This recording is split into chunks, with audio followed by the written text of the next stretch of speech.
Howdy. Welcome to my Making Wood in Wintertime Part 2.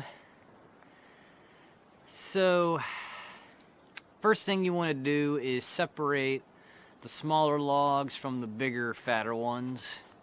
And if you got a chop saw, you can just chop them up easy. Trying not to use the chainsaw as much because you gotta use gas in it. You gotta swap the blades out every now and then, so it costs more money. This will save you money, by chopping these smaller blocks. I haven't changed this blade since I got it from the guy that gave it to me. So, it's always work smart, not hard. Thing is, though, don't cut a knot, because if you cut into a knot, you might ruin your chop saw by overheating it. So you gotta kind of be gentle as you cut these logs with your chop saw, because you don't want to ruin it.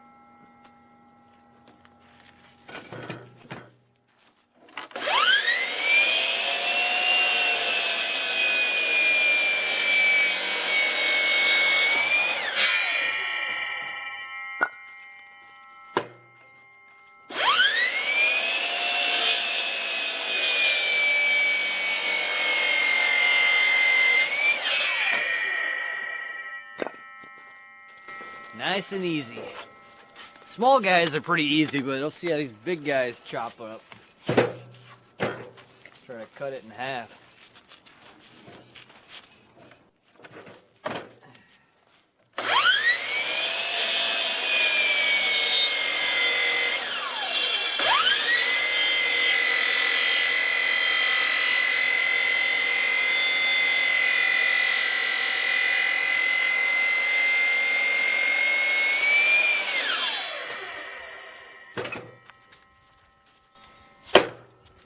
Yeah, if it don't go all the way through, just flip it over.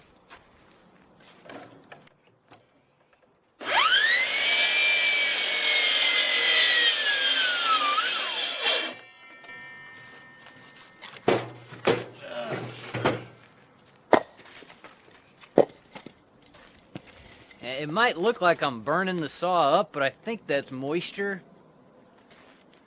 Or else it'd be smoking right now, I think.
I think you get the idea with these small guys. Alright, now it's time to take care of the big loggies. Before I start up the chainsaw, I just want to talk a couple safety tips, that I live by. So I always like to wear glasses, at least. If you're downing a tree, you should have a helmet and probably the face guard in case a branch flies off of it. But if you're just bucking them up, it's really you just need eye protection. Some people use chaps. You know, they kind of have this extra layer to cover their legs in case they zzz. I prefer to have the movement of my legs and be very agile and balanced when I'm chainsawing. I like to have total control over it. I keep it pretty far away. And now you can feel it, because what's going on is it's going so fast and it's gripping into the wood and it wants to drag you with it. So you gotta have that resistance and balance that. You feel it the more you use the chainsaw. And always have ear protection no matter what, because it's super loud. And so what I'm going to do here is plunge cuts, because if you you try to cut this the normal way, it's just going to fly off. It's going to get caught in the saw and fly off.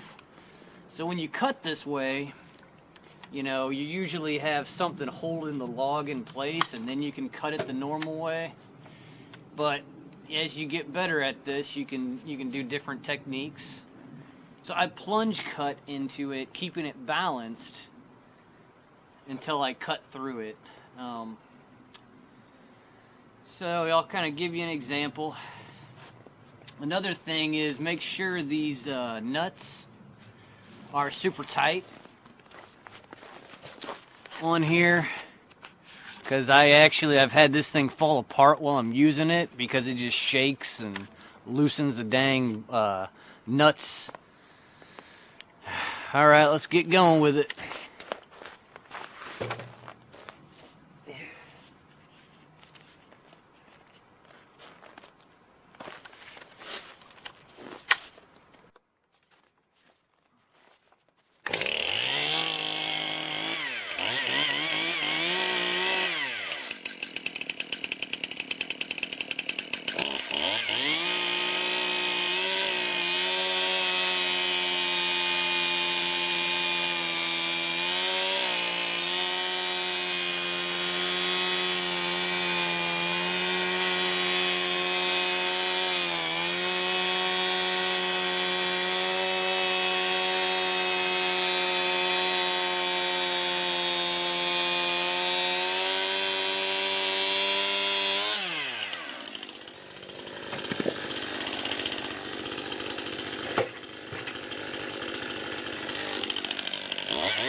Okay. Now you can see that last one kind of got away from me. Wanted to roll off, but we got them. That's about half of them.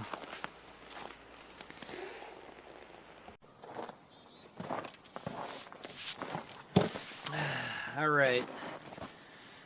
We did all the bucking up, so now it's time to split these loggies. I got a pretty nice maul from Henniker, or what is it, Helco work from Germany. I like using a maul that's more like a triangle, because the whole point of it is you're just getting in there, and the wood already has all of these separations in them, so you're just kind of shocking it open, and then if it's a triangle, it's helping to split it open more.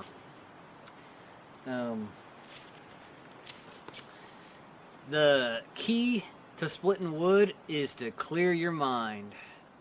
Just let it all go.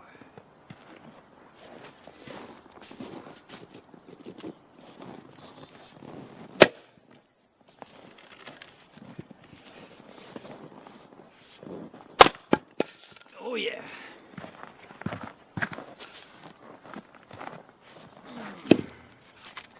I like to just buck them up into 3 or 4 pieces. I got a pretty big wood stove they'll fit in.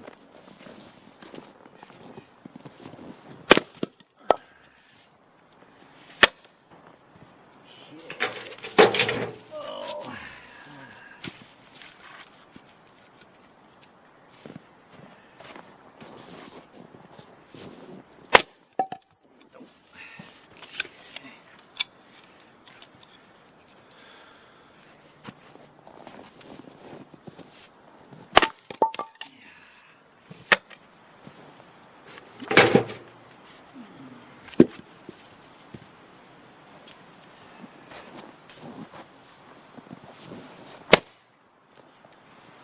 Clean up.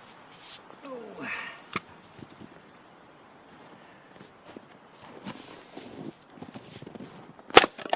Oh.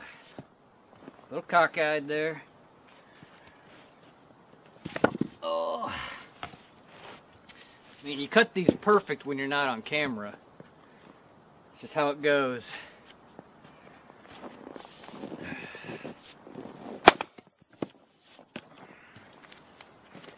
That's fine.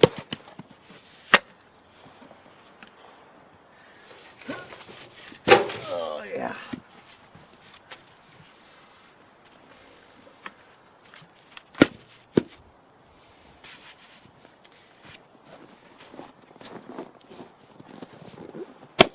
Woo!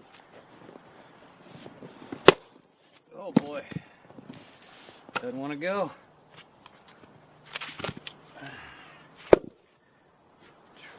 That.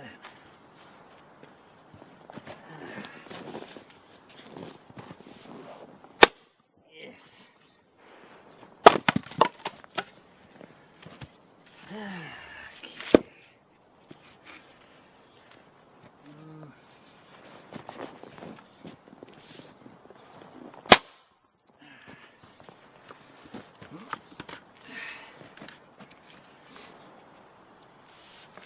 Sometimes, if you can. Oh yeah, it's all about that shock wave. That's all you're doing is sending a shock wave through it and then opening her up. Whew. Well, I'm gonna finish the rest of these and I'll meet you by the fire. All right, we got them split up. Should be good for another couple of weeks at least. And then I went ahead and I brought some more in from the frozen piles to thaw out.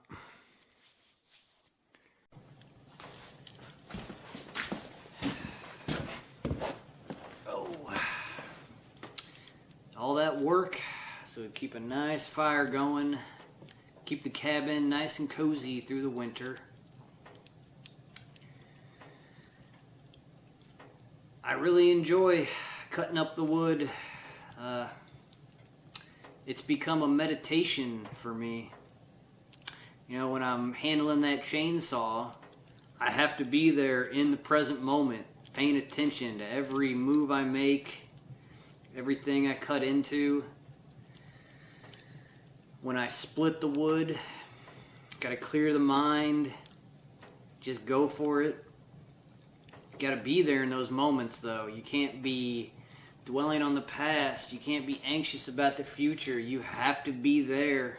And that's why I love it so much.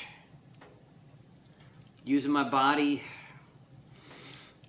you know, keeps me in shape. But I love having a fire going.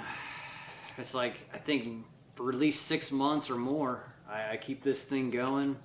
So I've always got the element of fire nearby. And the sweet smells, man, the wet wood and the smoke it makes smells so nice.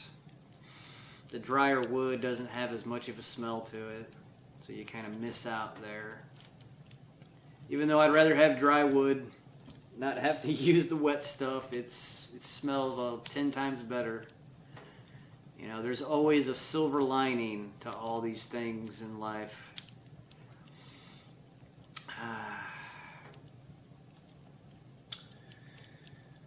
So I hope you enjoyed this one. Give you an idea what it's like. You know, maybe you can handle it if you're planning on being self-sufficient, living the cabin life. Maybe it looks way too much for you. You know, I could definitely imagine modern people, they can't do this kind of stuff. Kind of makes me wonder why it gets me so excited. I love it. Keeps me in shape. Keeps me connected to nature and the elements. Just something about it can't be replaced with flipping a switch or turning a knob to turn the heater on. You know, just going right to the source, right to the real thing.